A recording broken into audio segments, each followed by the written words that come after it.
Thank you for joining us. Lots that's lined up, but our top focus remains what's essentially panning out with big news as far as ahead of Delhi's poll dangle. The poll panel to announce the schedule today.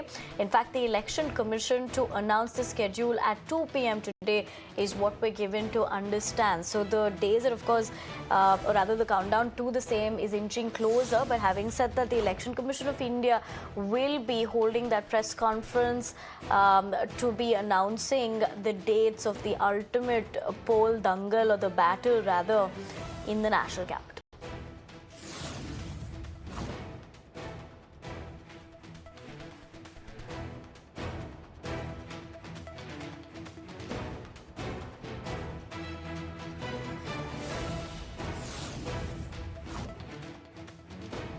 Kritika Tiwari, my colleague, joins me for more. Kritika, good morning. This is, of course, going to be essential in the purview of the ultimate battle that we're going to be looking at in the national capital.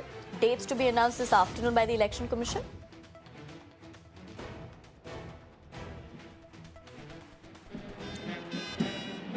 Right, Nivedana. In fact, in the last elections, around 14th January is when we had received information of the election dates being announced. And from what we're hearing now, also we're expecting the dates to come out in Feb. Now, this will enable the parties to now finally get. You remember how Congress and BJP have still not declared all of their candidates for the 70 seats. So we can see those lists coming out in the coming weeks as well.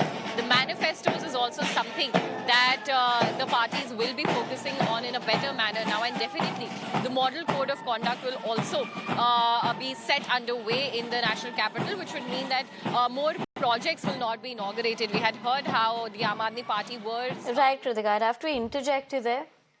We'll continue to track it in terms of the developments in the announcement. But for now,